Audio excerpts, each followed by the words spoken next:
for this meeting of the Finance and Corporate Resources Committee held on the 3rd of May 2023.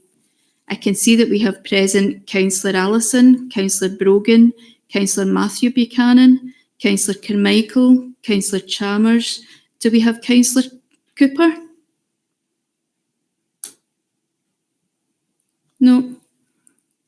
I can see that we have Councillor Cowan, Councillor Devlin. Do we have Councillor Dewar? Yeah, I can see that he's joined remotely now.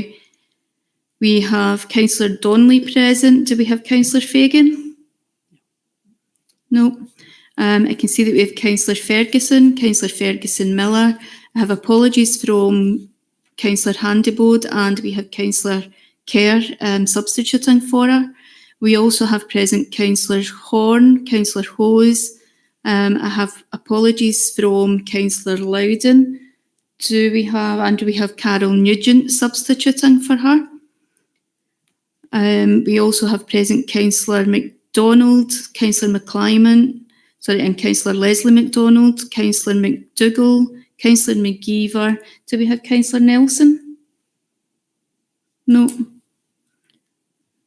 And do we have Councillor Razak?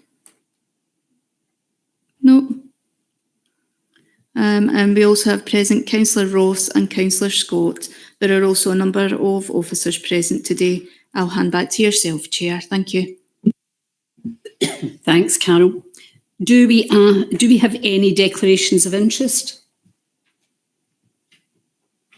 No. No declarations of interest. The minutes of the previous meeting held on the 15th of February, that's pages 5 to 12 in your pack. Can I ask if these minutes can be approved as a correct record? I'll second that, Chair. Thank you. Item 3, minutes of the appeals panel held on the 7th of February and the 30th of March. I get that's pages 13 to 16 in your pack. Can I ask if these minutes can be approved as a correct record? I'll second that, Chair. Thank you.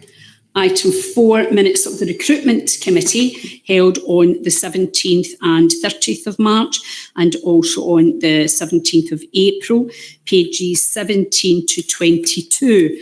Can I ask that these are adopted as a correct minute? I'll second that, Chair. Thank you. Moving on to monitoring items, capital budget monitoring 22-23, pages 23 to 26. Can I invite Jackie Taylor, please, to speak in this report?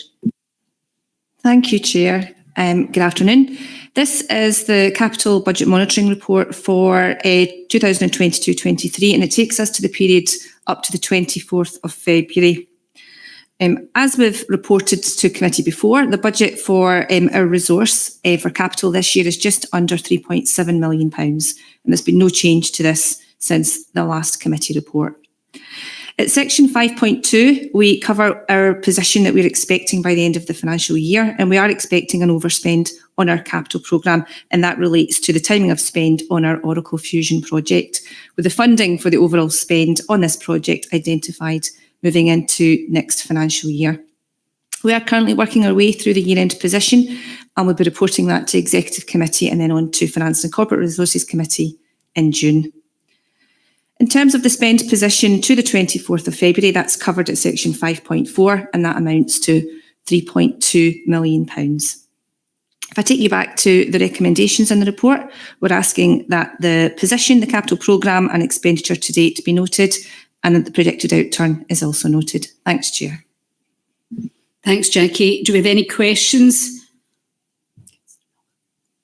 Sorry, Councillor Miller. Chair, can I ask, is the Oracle Fusion project running to the original budget and the timescale, the schedule? Hi there. I can confirm that the project is running to budget. And in terms of the timescales of this project, we're expecting that to be complete by September this year. Lovely. Thank you. Any other questions? No. Can we approve the recommendations? I'll second that, Chair. Thank you.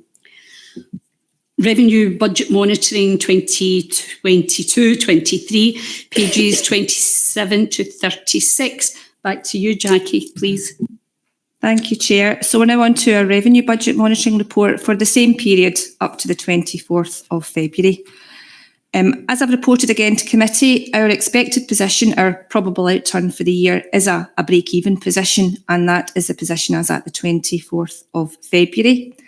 As always, the appendices, starting on page 29, show the position for the whole resource. You can see the spend levels and variances across subjective headings, and each of the services within the resource are then covered from Appendix B onwards. So in terms of recommendations, we're asking that the break-even position and the forecast of break-even is noted. Thank you, Chair. Thank you, Jackie. Do we have any questions? Councillor Miller? In the last financial year, we were running with a significant underspend in employee costs due to issues of recruiting. I'm conscious that we're only at the start of the financial year, but I was wondering if we're still experiencing an underspend in this area. Jackie, please. Hi there. This report is obviously for last financial year, and you can see on page 29, under the total resource position, you can see that there is that underspend in employee costs that you mentioned. We haven't completed the monitoring for the first periods of this financial year, but when we do, that will indicate if we are continuing to see that underspend in employee costs going forward. Great. Thanks. Thanks, Jackie. Thanks, Chair. Thank you. Any other questions?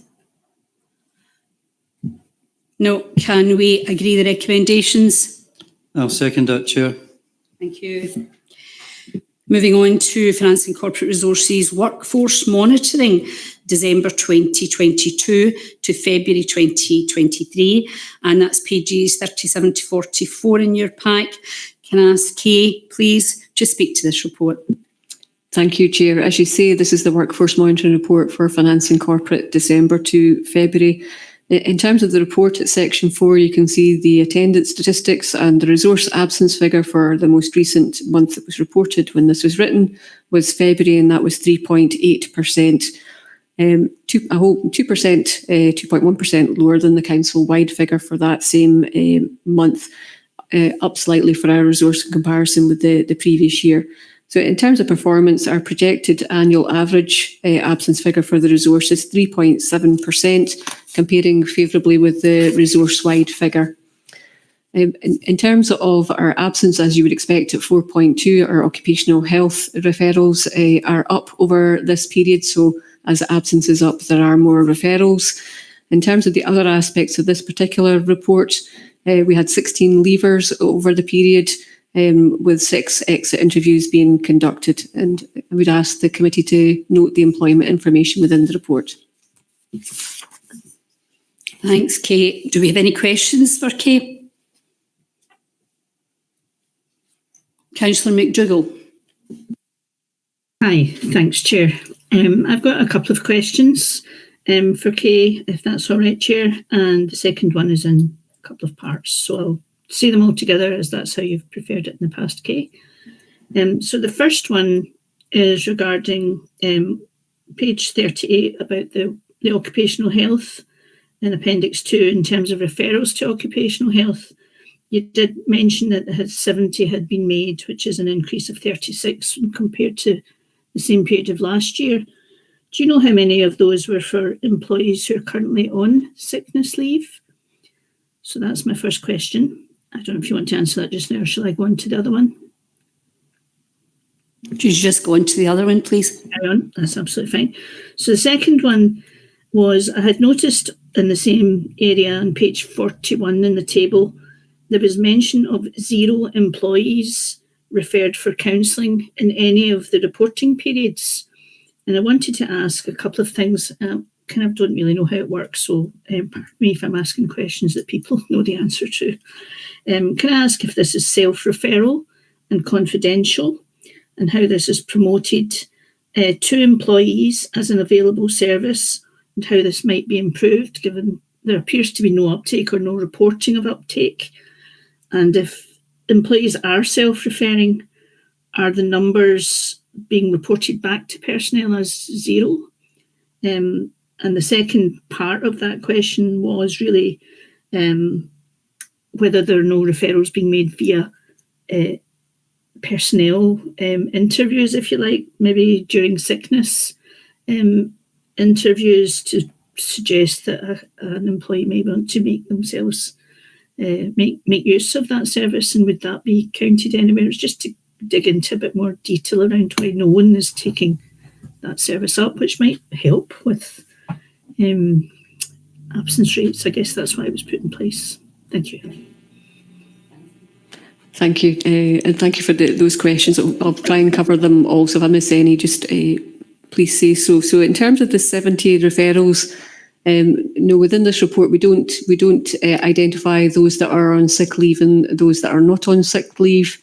Simply put, the physiotherapy referrals in particular tend to be when people are still at work. So the vast majority are there, but we don't differentiate between the two in respect of the workforce monitoring reports. Turning then to the second question, and you're quite correct, in terms of the employee counselling service, we do have a self-referral facility for employees. Frankly, I think that's more often used within finance and corporate resources, where they are very familiar with the method of doing so, and will take up the opportunity there. Where employees are perhaps absent through a psychological illness, that will be part of the support mechanism to offer the counselling service, or indeed a cognitive behavioural therapy, if that is a more appropriate route for the individual. But it is obviously something that individuals have to volunteer for. So we can raise the suggestion, we can offer a self-referral route, but if employees do not wish to take it up, it's not something that we would make them do. Indeed, we can't. Hopefully that addresses the 3 questions. No, thank you. I totally appreciate that. It's certainly not something that you would insist upon. It was just to really to understand if there was a way of making it more widely known that the service was there. That was all. Councillor Miller.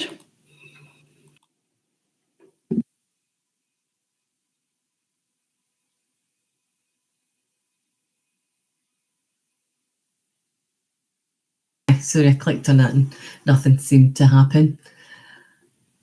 So, Chair, can I ask the question, if someone self-refers to the service, assuming it's a service that the council buy in, then the service will charge the council a certain amount for using that service. So is it a case that the service does not come back and advise just on the number of employees that have used the service, but just charge the council?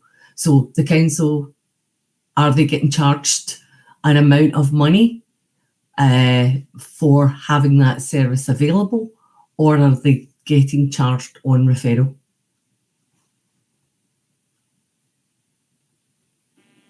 Thank you. And another good question. So in terms of the service, we will get overall details back about self-referrals, but obviously not attributable to particular resources. And yes, we are charged per service. Hopefully that answers your question. Yeah, I'm just wondering, Chair, if I can come back. So if it's saying that there are no referrals, does that mean that nobody self-referred?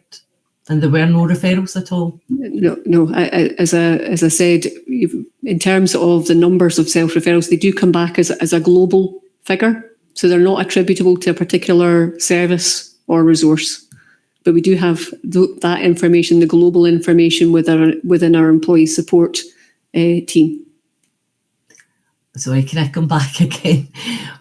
Would it be possible to just give a global figure and say the council-wide monitoring, to say overall? I'll certainly take a look at that with the team, because we will have that information. Lovely, thank you. Okay, any other questions or comments? No, can we agree this report? I'll second the report, Chair. Thank you. Moving on to council-wide workforce monitoring, December 2022 to February 2023, pages 45 to 66 in your pack. Kay, can I ask you, please? Thank you. Thank you, Chair. And the same workforce monitoring report covering December to February, but this time covering the whole of the council. So in terms of attendance statistics at section 4, you can see the council's absence rate for February is 5.9%. Very slight increase in comparison with the previous month, but down considerably in comparison with the previous year. And just as a kind of little bit of context there, that was the tail end of the really bad respiratory illnesses that we had at that point. And you can see that contained within the annual trends. So musculoskeletal conditions remaining are main reasons for absence, but you can see in those bullet points on the next page that respiratory conditions have decreased by a significant amount over that period. As you would expect, lots of activity in terms of occupational health, but I'll draw your attention to a couple of points. So in terms of our physiotherapy treatment, for example, that's an increase of 83 over the period, perhaps demonstrating the accessibility of physiotherapy through the NHS and more employees taking up the option to undertake physiotherapy through our own services here. And again, simply because psychological conditions remains amongst the top 2 reasons for absence, we've got a significant number being referred to the Employee Support Officer and to PAM Assist, our counselling service. In terms of accidents and incidents at section 6, you can see that the number has increased in comparison with the same period last year, and the increase there being 111. And as you'll see in the third bullet point, the majority of those are accounted for within our minor accidents and incidents. And you can see from the appendices, that will be predominantly in relation to education resources, where we've been absolutely on a campaign of asking folk to report any minor accidents and incidents, particularly round about the violent incident category. In terms of the rest of the report, at section 8, items of note in terms of the leavers, the labour turnover for this particular period is 1.1%. And in terms of our projected annual labour turnover figure, we're now over 5%, so 5.1% for the council. As a result, we are still recruiting. So at section 9, you can see our recruitment monitoring figures, so over 1,800 applications over the period. In terms of those from a disabled category, we had 37 applicants, with 4 being appointed. From those from a Black and ethnic minority background, we had 130, with 3 being appointed. And for those applicants who are veterans, we had 43 of those, and 1 of those was appointed. And again, I'm asking the committee to note the employment information within the report. Thank you. Thanks, Kay. It's very encouraging, your recruitment monitoring this time. Councillor Grant Ferguson, please.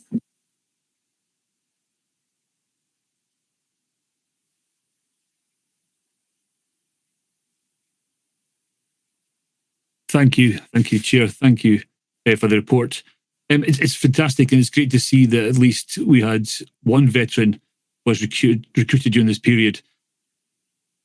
At the last meeting, we were advised that a report that would be brought to the committee to advise how the council would aim, I suppose, to increase the veterans' recruitment. Do you have an idea of when we will see this report? Thank you, Chair. Thank you, Chair, and thank you for the question. So in terms of veterans in particular, we have had a more recent event in terms of veterans.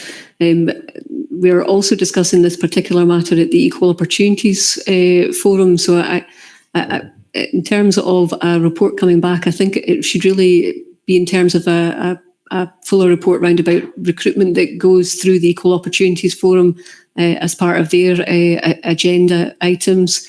I'm happy to then relay it back through this committee, but probably a broader chunk of work round about recruitment. Councillor Ferguson, do you want to come back on anything, or are you satisfied with that response? Thanks very much. Thank you. Councillor Razak.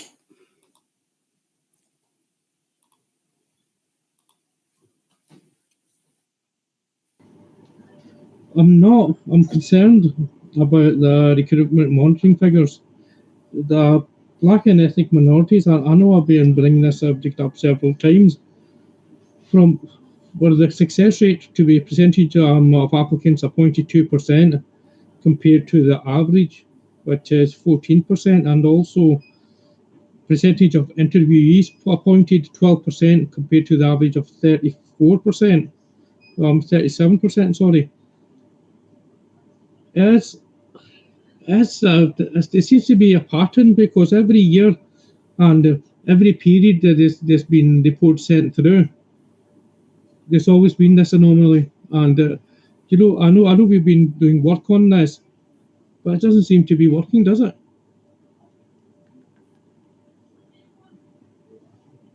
Thank you, Chair. Councillor Razak, happy to discuss that further through the Equal Opportunities Forum. If there are aspects that we can bring to bear to improve the numbers coming forward and being successful, we'd certainly be delighted to take those forward. Thank you. Councillor Razak, are you happy with that then? You can discuss it at Equal Opportunities Forum. Chair, can I say first thank you for the work she's done in the Equal Opportunities Forum, and also Jill and the rest of the team as well. They're doing an excellent job. But like I said, the statistics are alarming, and I think we do need to have a look at this and maybe make this an agenda item for the Equal Opportunities Forum. Okay, you're satisfied with that? Then it'll go to Equal Opportunities Forum. Okay, thanks very much. Can we agree this report? I'll second the report, Chair. Thank you. Moving on, items for decision. Item 9, revenue collection and approval for write-offs. That's pages 67 to 72 in your pack. Can I ask Craig Ferguson, please, to speak to this report? Thank you, Chair. This report advises Committee of the collection performance to the 31st of March, also gives an update in respect to the business rates incentivisation scheme, and also seeks approval for write-off. Beginning with section 4, and that covers the current collection performance. The first table in Appendix 1 provides the full detail over council tax, non-domestic rates and sundry debt. And across all three income streams, 3 are just finished. They can report that all finished ahead of target. And it's a similar position in respect of arrears performance, detailed within section 5. Moving on to section 6, covering the business rates incentivisation scheme. I can confirm that Scottish Government advised that the BRIS scheme will not be reinstated for 22-23, and further guidance and information is awaited in respect of the new financial year. Section 7 of the report provides proposals for write-off. Draw members' attention to 7.2 with the reference to the awareness session that was held for all elected members on the 1st of February. They provided details of the planned bulk write-off exercise linked to council tax and also former tenants of temporary accommodation. And just to confirm, the first of these bulk write-offs is included in the proposals below, and that's at 7.3 for council tax and at 7.7 in respect of former tenants of temporary accommodation. If I can refer committee back to the recommendations in the report and ask that performance in respect of revenue is noted, the current position in respect of the BRIS scheme is noted, and the write-offs as listed as bullet point 3 are approved. Thank you, Chair. Thank you, Craig. Do we have any questions or comments? No. Can we agree the report? I'll second the report, Chair. Thank you. Item 10, procurement strategy 2023 to 2028. That's pages 73 to 94. Craig, could you speak to this report, please? Thank you, Chair. This report provides committee with a procurement strategy covering the 5-year period to 2028. Section 4 outlines the strategic objectives covered within the procurement strategy, covering areas like value for money, collaboration, fair work first, and also community wealth building. The strategy itself very much promotes continuous improvement in all procurement activities and aims to ensure they're performed effectively with delivering efficiencies wherever possible. Just draw attention to the fact that regular updates on progress against both the strategic outcomes and also the annual action plan are provided to Finance and Corporate Resources Committee. The draft action plan for this financial year is included in Appendix 2. In terms of employee implications, delivery of the outcomes are very much dependent on that procurement professional resource and other employees with procurement responsibilities across the council, maintaining appropriate skills, qualifications and levels of competence. And certainly work is ongoing to make sure we have that skill set within the organisation, but certainly there are currently challenges there in respect of recruitment and retention. I'd refer committee back to the recommendations and the strategy from 2023 to 28 be endorsed and referred to the Executive Committee for approval. Thank you. Thank you, Craig. No questions or comments. Oh, Alec Allison. Thanks, Alec.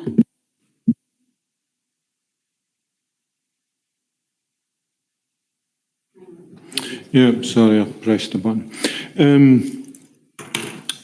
One of the things we're always talking about on the procurement side is local supplies, etc. Wouldn't it be more appropriate to have some, perhaps the amount of product that we're buying locally as a target, do some target setting within the plan so that we can ensure that basically it's not just words, but we are actually going to achieve something in terms of local procurement.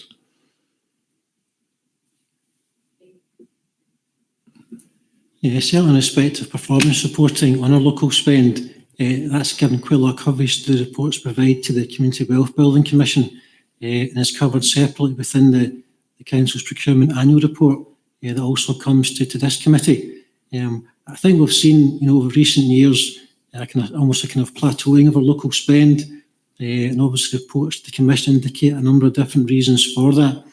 I think in terms of setting a particular target, and that's a very complex area to look at. I think setting a target, while obviously sets out the ambition, I think what we've done through the Community Wealth Building Commission is demonstrate a very comprehensive action plan that details a wide range of measures we're taking to make sure we put in every effort possible to increase that local spend performance, obviously within the rules and regulations set through procurement regulation and strategy in Scotland. Yeah, sorry through you, Chair. I mean, I quite agree with what you say about the amount of work that has been done, but as you have said, that has now plateaued. And although we can investigate as to why that is happening, I still think it would be a great stimulus if we were able to put a target percentage in, as we do for some of the other programmes, to stimulate us to actually achieve that and to take it on the next step.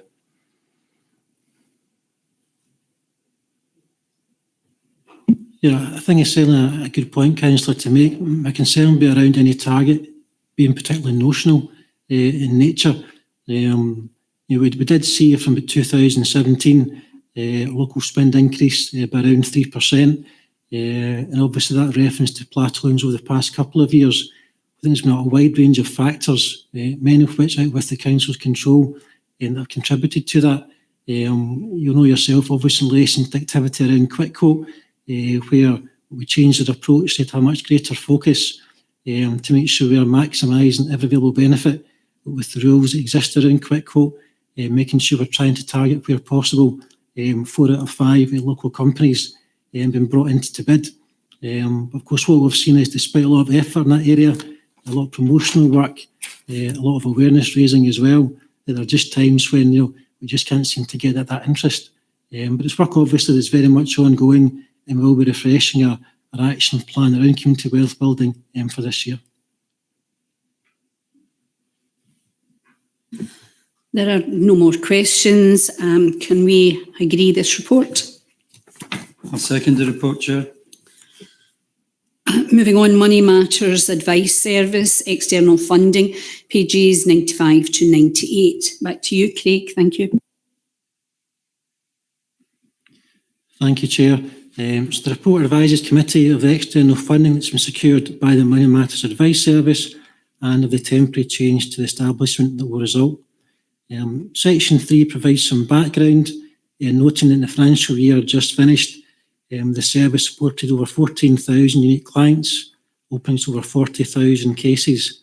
Obviously, society recovered from COVID, and many of those temporary support measures were put in place to support people, including creditors' forbearance towards debtors, had been withdrawn. And obviously, from mid-2022, that impact very much exacerbated by the current cost of living crisis, coupled with the rise in energy prices. And obviously, in response to that, and using Scottish Government funding, the service introduced a wide range of measures, particularly of note is the Financial Wellbeing Support Fund. At 3.3, should draw attention to, again, during that period, received 488 referrals from Macmillan Cancer Support from residents who received a cancer diagnosis, and as a result we opened 935 cases to support those people.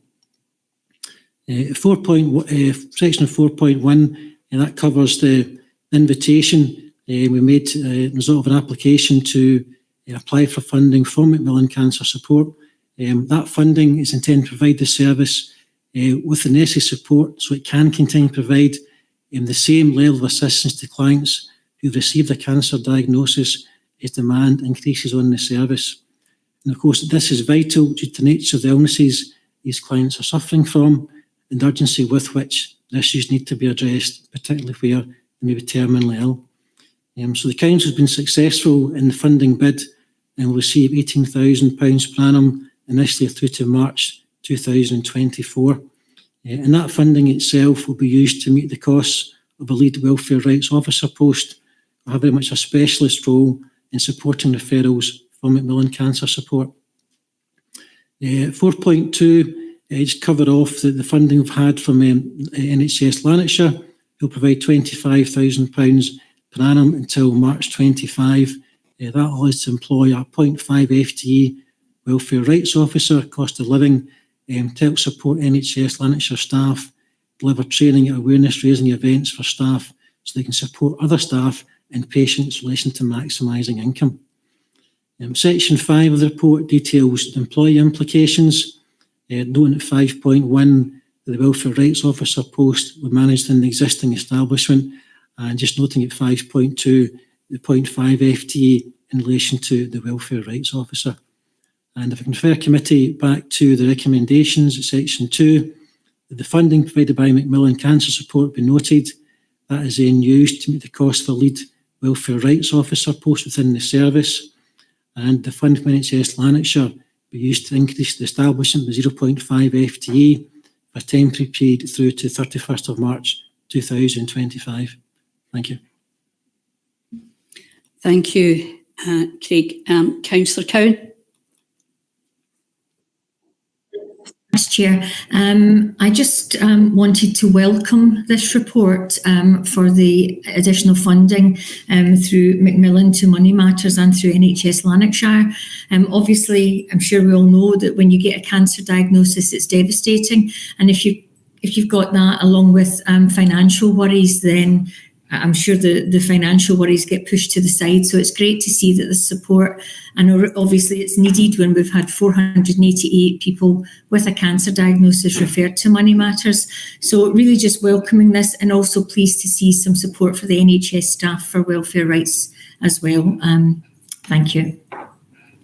Thank you. I'm sure everyone in here agrees with your comments. It certainly is a good news story. No other comments or questions. Can we agree this report? I'll second the report, Chair. Thank you.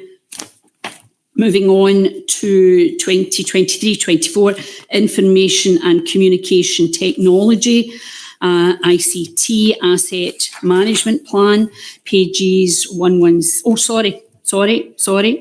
I've jumped. My apologies. Finance and Corporate Resources Plan 2023-24, and that's pages 99 to 116. Apologise, Paul. No, that's quite all right, Chair. So this is as you say, this is the resource plan for 2023-24, and we try and bring this to committee as early as we can in the new year. So that's why it's coming to the first available committee. In the background at 3.2, the points made around the fact that this is a key element in the resources performance management arrangements, and that applies right the way across the council. So what it does is it gives the context within which the resource operates, and it establishes the actions and measures for the year ahead based on priorities and outcomes in the council plan. So you can see at the rear of the document, the resource plan itself. The second page of the paper just gives a bit of context in terms of what's in the resource plan. When the resource plans are approved, they all go to the executive committee as a pack for noting.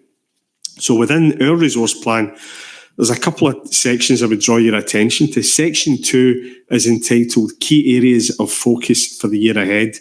And what you can see in there are the main challenges, risks and new developments which are going to impact on the delivery of services in the coming year. Now, this is us as a resource, and all the resources do this, identifying the main challenges and issues for the year ahead. So you can see those picked out in section 2. I'll list them briefly, just given their importance. Cost of living crisis, financial strategy, involving our communities, delivering effective employability services to support individuals and businesses, recruitment and retention, Oracle Fusion, strategic digital developments, and sustainable development and climate change. So you can see those key items picked out in there.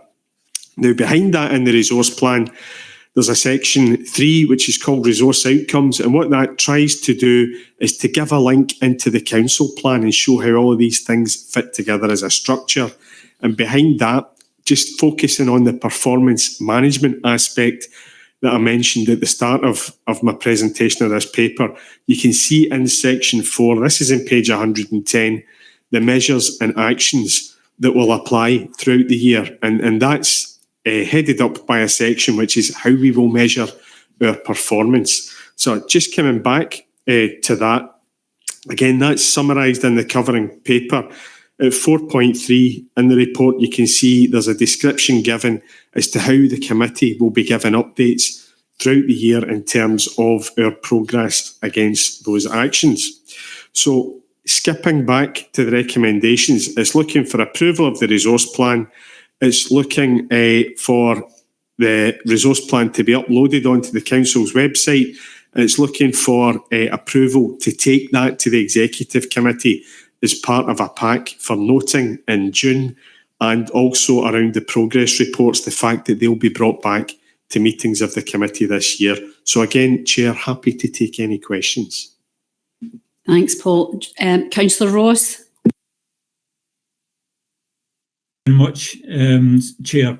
It was just a question for Paul regarding this item. It's quite an extensive item, the resource plan, and obviously, if we're approving it today, will there be room to discuss this amongst groups and come back with any further points to the executive committee in June that we feel are relevant to the resource plan for the coming year? Thanks.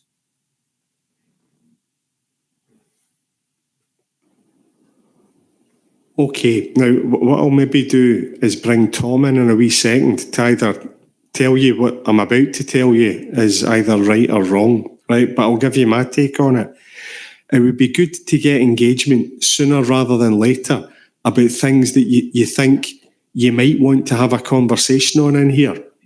Right, so obviously the sooner we can have a chat through any issues that you've got, then the more time that I've got to reflect these in a document before they go back in June.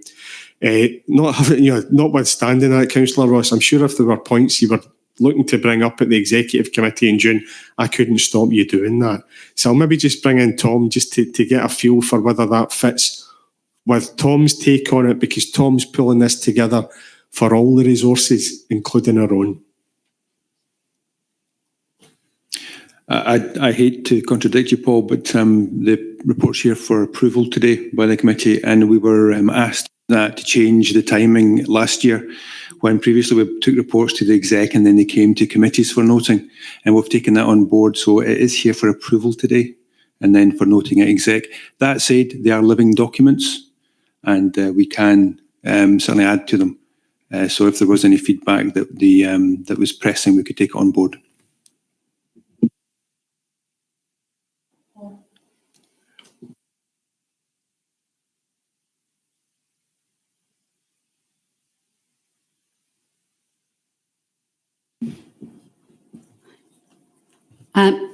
Any other comments or, sorry, Councillor Ross, you want back in?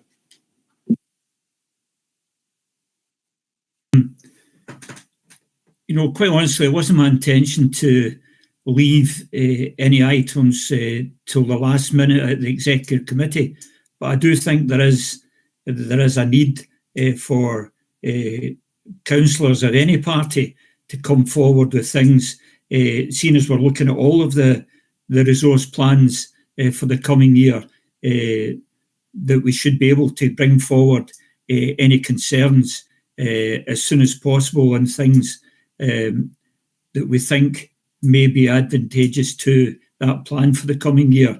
And if we're really saying that we can't bring anything forward after today's meeting, then I've got a real problem with that. Thanks. Geraldine, please. The report is here today for approval, and then it's going to go to the executive committee for noting. And I mean, this is the finance and corporate interpretation of how we're going to implement the council plan that's already been approved. The council, so there has been an opportunity for full group consideration of the council plan. Okay, I'll leave it at that. Thanks. Okay, thanks, Councillor Ross. Any other comments or questions? Can we approve the report? I'll second the report, Chair. Thank you. And now I'll go back to item 13, 2023-24, Information and Communication Technology Asset Management Plan, pages 117 to 134. Paul. Right, thanks, Chair. So, as you've said, this is the asset management plan for 23-24. So, within the background section, it describes how we produce a number of these asset management plans. So you can see this at 3.1. We have plans for property, housing, ICT, roads infrastructure and fleet. So the ICT asset management plan comes here to this committee.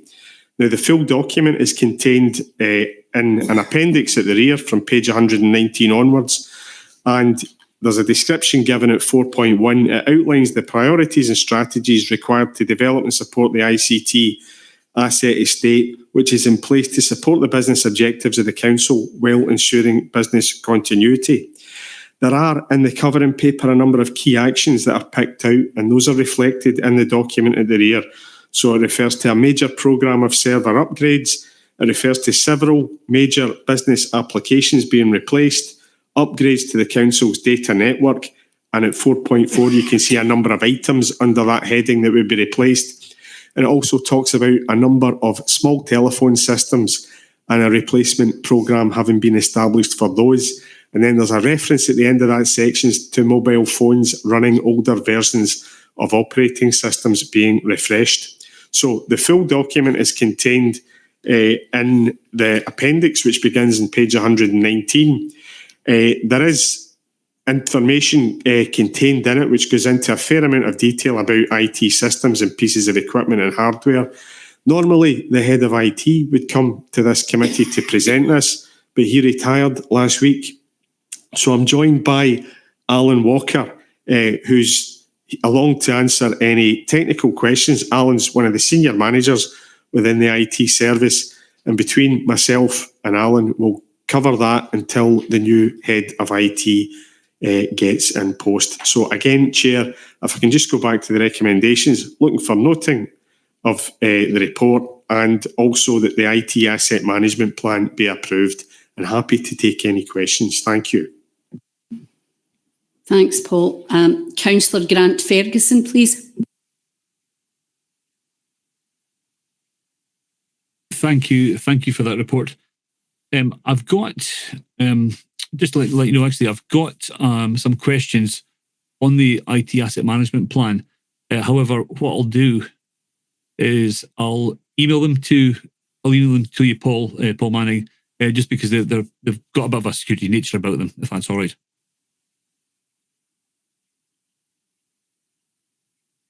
Right, thanks, Chair, and thanks, Councillor Ferguson. And I'd be happy to get your correspondence, and I appreciate you coming to me through that route, and we'll get answers back to you on those items. Thank you. That's good. No, thank you very much. Thanks, Paul. Thank you. Any other comments or questions? No. Can we agree the report? I'll second the report, Chair. Thank you.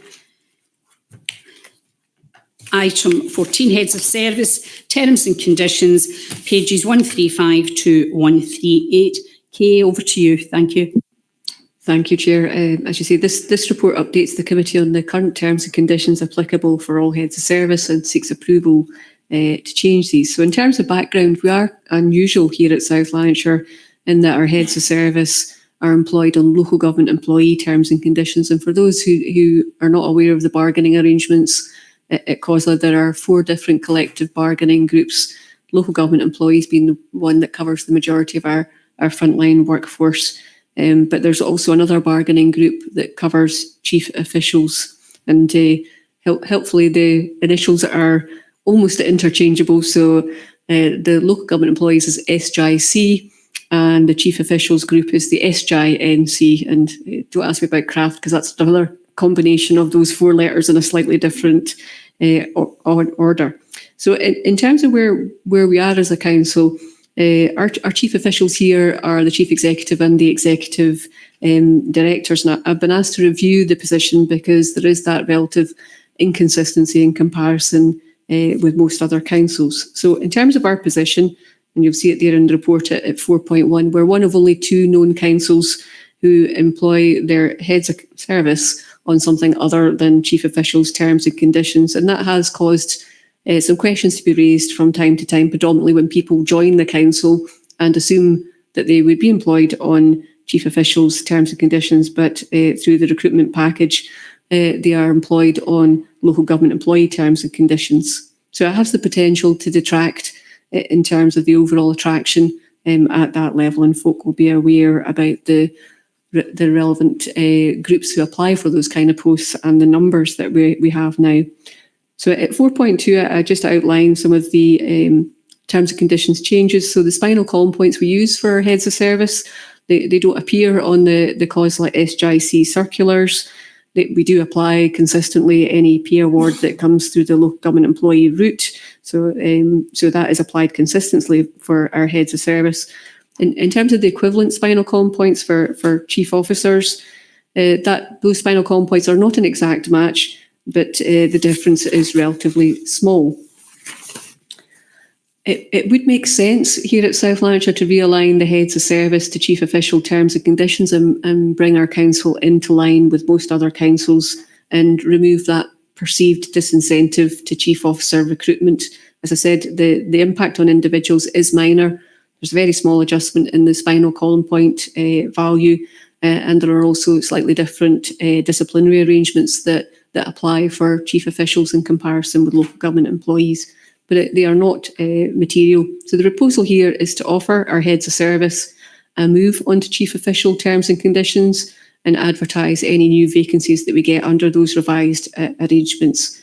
And just as a reassurance, the change for employees would be voluntary, but as I said, those changes may assist us in future recruitment. In terms of the financial implications, assuming all our existing heads of service move on to chief officials' pay scales, there is a cost there, an annual cost of 16.4 thousand, and that does include on costs.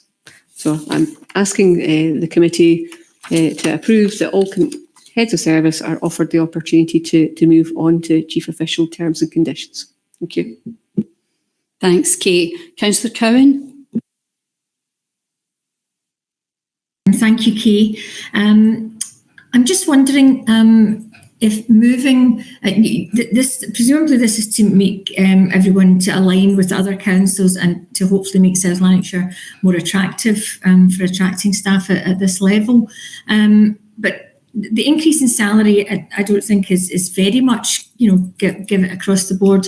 I just wondered what the other changes in conditions were that make this a more attractive contract. Thank you, and thank you for the question. Yeah, as you say, the salary position is fairly minor. The disciplinary procedures change is not material either. It is possibly more about status and perceived status, particularly for those coming to join us here in South Lanarkshire. For some, certainly there was a bit of a surprise that we don't already have our heads of service on that, and for some there might be a perceived step down in terms of status, which may prove to be a disincentive. Other than that, the majority of our terms and conditions of employment are applicable to both groups. So if I think about our maternity policies, etc., all those kind of fundamentals apply across the piece. Like I say, very, very, very minor differences for the individuals, but probably a bit more attractive in terms of status. Okay, so no change in pension or annual leave entitlement, nothing, no employee benefits other than a slight salary increase and a different title, perhaps? Is that what we're looking at? So they're then within the collective bargaining group for chief officials, yeah. And in terms of the kind of pay. If I think about the pay award for last year, it was exactly the same in terms of percentage. There's no additional benefits that come to employees for being a chief official rather than a local government employee. Okay, thank you. Just seems a strange one, but thanks very much, Kay. Thank you. Councillor Allison. I think of three questions, Chair. First of all, how many heads of service do we have? Secondly, you've given a long explanation as to the benefits of the change, so presume that hasn't changed since we set up the system. So why did we not join the rest of the councils at that time? And there was a third question and I've forgotten it, so we'll stop at that. Old age doesn't come itself. No. Sorry, Kay. Thank you. I've written down three there and I've got one space, but never mind. So in terms of how many, it was a wee memory test there. I think it's 18 currently off the top of my head. In terms of your second question, which is why did we have that in the first place, that is lost in the mists of time, which is why this report talks about it's not been reviewed at least since 2003. I think it's not known why South Lanarkshire had that position in the first place, but I do know, we're one of two known councils that have that position currently, so we're absolutely out of kilter with the rest of Scotland. Senility's gone, I've remembered what the third question was. Well, but all these roles are advertised with a salary, so surely the increase in the salary because of the change of the system, if you like, is not going to fundamentally change who's applying for these posts. And nobody that I'm aware of has then turned down the post they've been offered after finding out that we're different.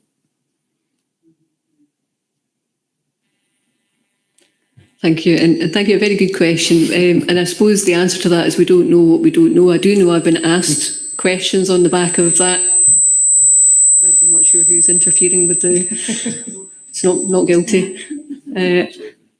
So in terms of, I do know I've been asked that question by some people who've come to join us. They've been surprised and a little disappointed to find out they're not on chief official terms and conditions. Whether that is then known more broadly amongst potential applicants. Certainly I've not been approached to say I'm not applying for a job in South Lanarkshire because you're not advertising on chief official terms and conditions.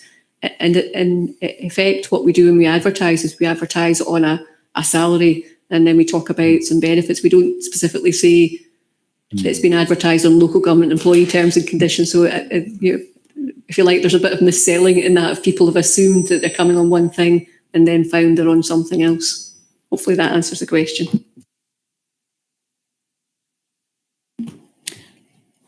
Thanks for that. Very self-explanatory, Kay, as usual. Thank you. Can we agree this report? I'll second the report, Chair. Next, an item for noting, but it's early retirement, voluntary severance and switch to pages 139 to 144. And back to you, Kay. Thank you, Chair. So this particular report covers the period October to March. So in terms of section 4, you can see there we've been fairly consistent in that there have been no early retirements or voluntary severances over the period covered. In terms of early retirements on the grounds of ill health, at section 5, you can see there we had 41 who retired on ill health grounds, and that was out of 51 ill health retirement requests. And you can see there is an increase in 22-23 in comparison with the previous years. Although we don't have direct evidence round about that, the suspicion would be that perhaps some of the delays in getting health interventions have perhaps exacerbated existing medical conditions that folk have had. In terms of switch 2, we had 14 employees who were redeployed over the period and only 28 over the full period of the year. In terms of flexible retirement, at section 8, we had 49 with the average age of those flexibly retiring being 61, and over the year that's given us 128, fairly consistent with previous years. And again, I'm just asking the committee to note the information in the report. Thank you, Chair. Thank you, Kay. Councillor Donnelly.